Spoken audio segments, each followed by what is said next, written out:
church is a registered nonprofit organization, and everything you just said has been recorded. Racist pastor who forgot his church was being watched. On a quiet Sunday morning in East Texas, the white wooden church on Maple Road looked peaceful, stained glass windows glowing, soft gospel music playing, and families walking in with smiles. But beneath the surface, something ugly had been growing for years. This church was led by Pastor William Harper, a man praised publicly for his sermons on love, unity, and Christian values. To outsiders, he looked like a model pastor. To some members inside the church, he was something else entirely. One Sunday, a dark-skinned woman named Naomi Johnson walked into the church for the first time. Naomi had just moved to Texas for work. She was quiet, well-dressed, respectful, and deeply religious. She chose this church because it was close to her apartment and had good online reviews. She sat near the middle row, smiled at people around her, and bowed her head when service began.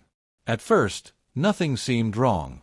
But when Pastor Harper stepped onto the pulpit, his eyes locked on Naomi, just for a second too long. Throughout the sermon, he made subtle comments. Some people come into God's house without understanding our culture. We must be careful who we allow to influence our congregation. Some members shifted uncomfortably. Others pretended not to notice. After service, Naomi approached the pastor politely to introduce herself. She said, "Good morning, Pastor. I'm new here. I really enjoyed the sermon."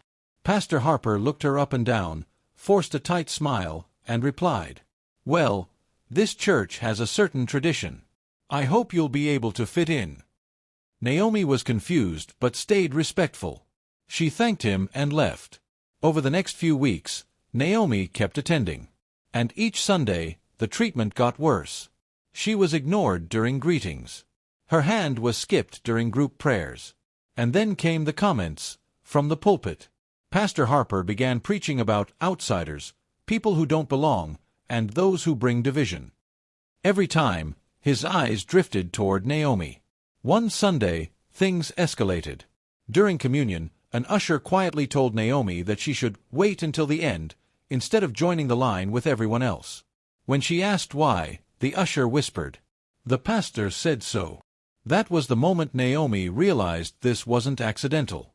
What Pastor Harper didn't know was that Naomi wasn't just any church member. Naomi was a civil rights attorney who had spent over a decade documenting racial discrimination, especially in religious institutions. And that morning, she had decided to record everything.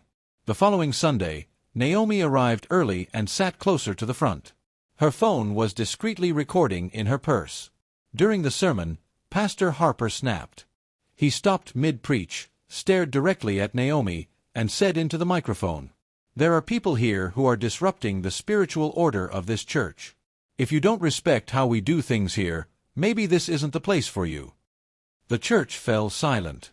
Naomi stood up calmly and said, "Pastor, are you asking me to leave because of my skin color?" Gasps filled the room. Pastor Harper stuttered, then raised his voice. "Don't twist my words. This is my church." That was his mistake.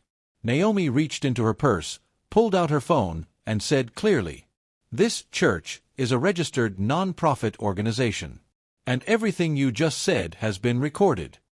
Then she walked out. 2 weeks later, the video went viral. The footage showed weeks of discriminatory sermons, witnesses came forward, and former members shared similar experiences they had been too afraid to talk about. Sponsors pulled out. Donations stopped. The church board launched an investigation. Within a month, Pastor William Harper was removed from his position. The church issued a public apology. And Naomi?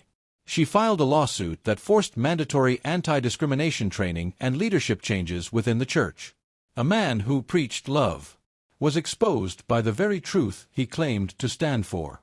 Because racism doesn't disappear in holy places. It just hides better. If this story opened your eyes, subscribe for more real stories that expose the truth. Like, comment what you think about racism in religious spaces, and turn on notifications so you don't miss the next one.